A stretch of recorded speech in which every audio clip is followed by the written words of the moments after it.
क्या? हाँ साहब, सदानंद के घर में आग लग गई और घर के साथ साथ सदानंद भी जल के राख हो गया साहब। ये आग लगी नहीं, लगाई गई है, और मैं अच्छी तरह से जानता हूं ये आग किसने लगाई है।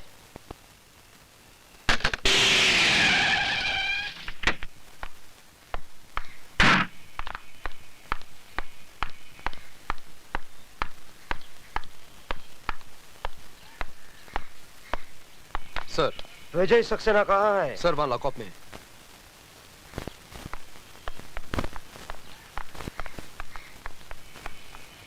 दरवाजा खोलो। बात क्या है सर? विजय सक्सेना लॉकअप में नहीं है। क्या? जी हाँ, उसने कैंटीन ओनर सदानंद का खून कर दिया है। सर लेकिन ये कैसे हो सकता है?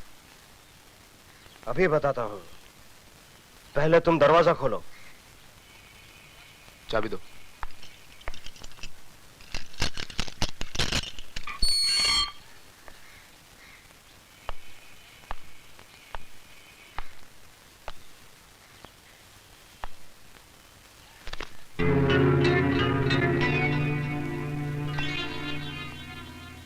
देखा? अब बताइए इंस्पेक्टर विशाल, कहां है आपके मिस्टर विजय सक्सेना? मैं यहां हूं। हाँ? तुम लॉकअप से बाहर क्यों हो? क्या पुलिस स्टेशन में मुतना भी मना है? ये सब एक नाटक है, नाटक, ढकोसला है, एक चाल है विजय सक्सेना। तुम्हें पुलिस स्टेशन से छोड़ा गया है ताकि तुम कत्ल करके वापस पुलिस स्टेशन आ जाओ। ठीक वैसे ही जैसे तुमने कालीचरण को छोड़ा था। What do you mean? Mister Phadke, मैं बेगुनाह होकर भी सजा भुगत कर आया हूं और तुम गुनहगार होकर भी सजा नहीं भुगतना चाहते हो। कानून भले ही तुम्हें छोड़ दे, लेकिन मैं तुझे सजा जरूर दूंगा। तू यहां से जिंदा वापस जाएगा तब ना। मिस्टर एसीपी फड़के, आप अपनी बंदूक अपने खोखे में वापस रख दीजिए, क्योंकि ये बेल ऑर्डर जिंदा आदमी की है, मुर्दे की नहीं। आप? Yes sir, advocate Ramlakhan Tiwari, BA LLB, आपका पुराना चेला। अब खाता हूँ केला, आप खाएंगे? Thank you very much. मैं अकेला खाऊंगा।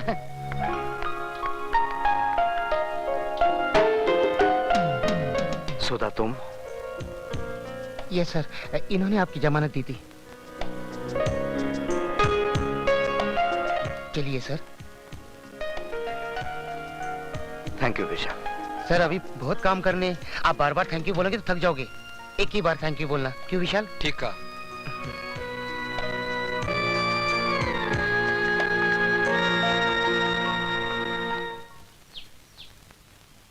विजय, बस यही है तुम्हारे बगैर जिए हुए जिंदगी की दास्तान।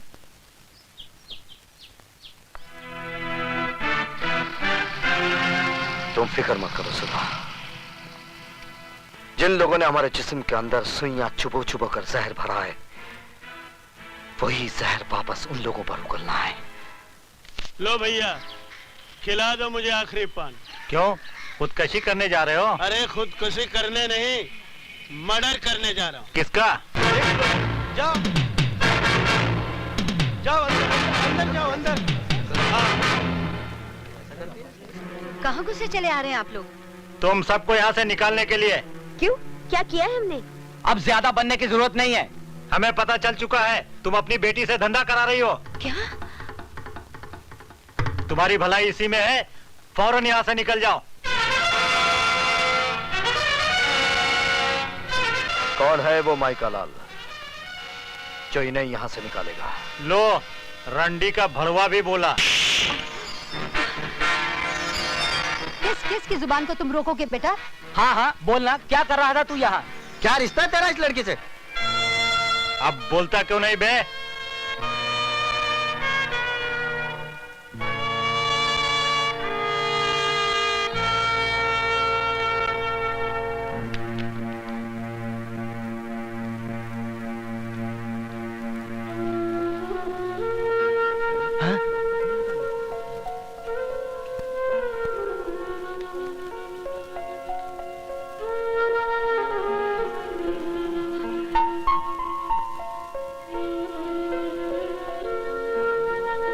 अब मुंह क्या देख रहे हो?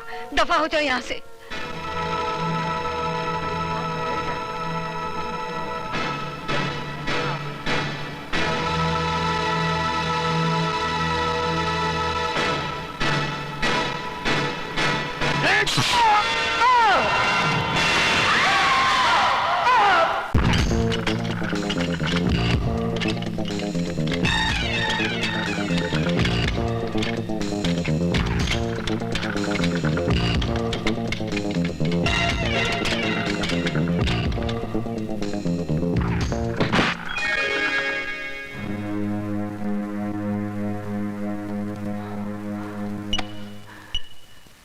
ये इंजेक्शन लगने के बाद कितनी देर के बाद होश आएगा? तकरीबन 3 घंटे बाद। और ये जख्म सीने में? सिर्फ 15 मिनट। फिर ये जख्म बगैर बेहोश के सियो, क्योंकि 2.25 घंटे में बहुत काम करना है मुझे। लेकिन सर, आपको दर्द बहुत होगा। अब तो दर्द सहने की आदत पड़ गई है। चलो अपना काम शुरू करो।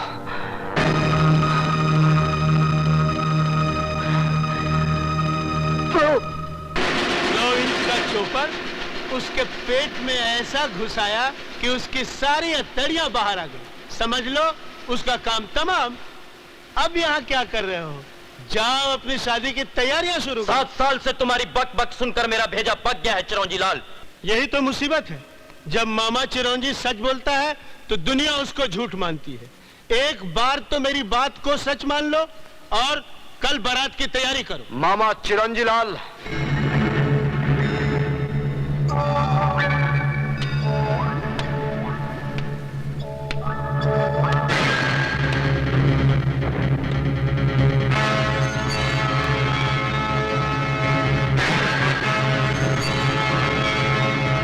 कल में बहुत वक्त है मामा चिरंजी लाल। मैं आज ही तुम दोनों की बारात निकालता हूं।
जाओ देखो।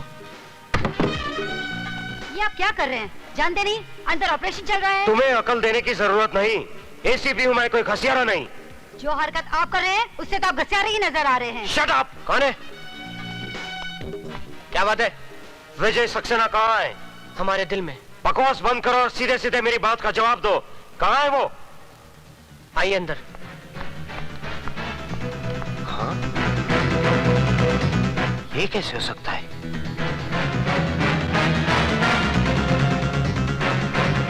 वो हमारे एक आदमी को मारता जा रहा है और तुम होके। तो क्या करूं? गिरफ्तार करने के लिए सबूत चाहिए नटवरलाल जी। 7 साल जेल में रहने के बाद वो सारे दाव पेच सीख गया है। कल का मामूली प्रोफेसर आज शेर बन गया है। तो तुम क्या चाहते हो? उस शेर के डर से मैं बकरी बन जाऊं और अपने बेटे को चूहा बना दूं? वक्त का तकाजा तो यही है कि कुछ दिनों के लिए आप कहीं आए जाए नहीं। मेरी मानिए तो मुझे भी अपने गांव जाने दीजिए और आप अपने गांव चले जाइए। सही कह रहे हैं खैराती लाल जी। अपनी नसीहत अपने पास रखो फड़के।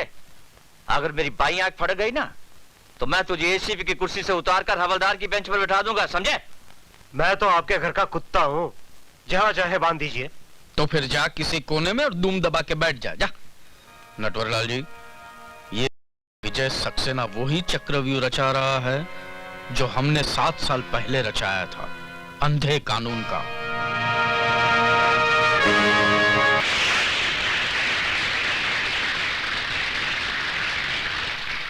दोस्तों, आज मुझे ये कहते हुए बड़ी खुशी हो रही है कि हम सब लोग यहां जस्टिस चौधरी की रिटायरमेंट पर इनको खास सम्मान देने के लिए इकट्ठे हुए हैं।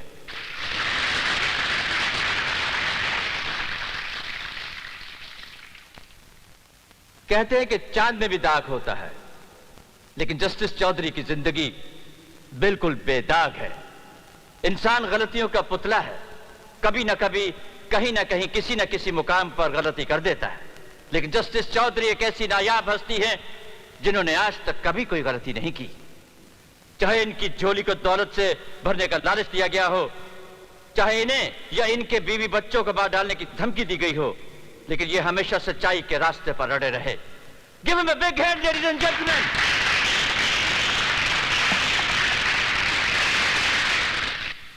साथियों, आपको यकीन होगा कि मैंने कोई गुनाह नहीं किया है, कभी कोई गलत फैसला नहीं किया है, लेकिन मेरा ज़मीर जानता है कि मैंने एक गलती की है। मैंने एक बेगुनाह को गुनाहगार ठहराया और एक गुनाहगार को छोड़ दिया। मैं जस्टिस चौधरी तमाम दुनिया के सामने अपने जुर्म का इकबाल करता हूं, इसलिए जज जो दूसरों को सजा सुनाता है खुद सजा का हकदार है।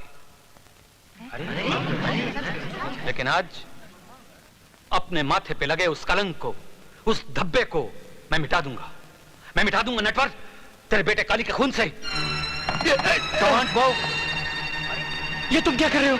वही जो मुझे 7 साल पहले करना चाहिए था, इंसाफ। रुक जाइए जज साहब।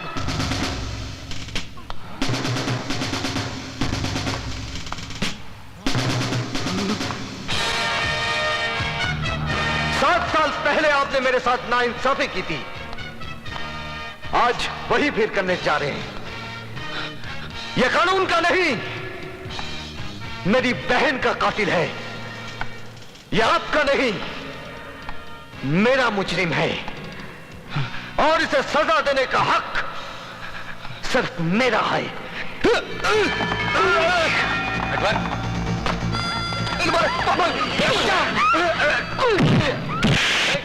चल, मुझे बचाना। कहाँ ले जा रहा हो मेरे बेटे को?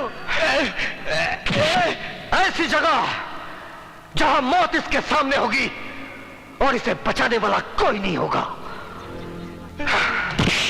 चल, मुझे बचाओ, ये बहुत मारेगा मुझे, बहुत मारेगा मुझे।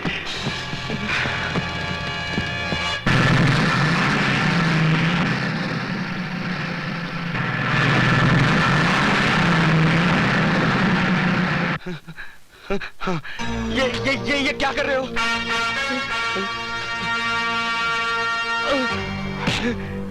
जिस तरह तूने मेरी बहन के जिस्म से बोटियां नोची थी, आज तेरी भी बोटियां नोची जाएंगी। आहिस्ता आहिस्ता तड़प तड़प के मरेगा तू। नहीं, जैसे मेरी बहन मरी थी।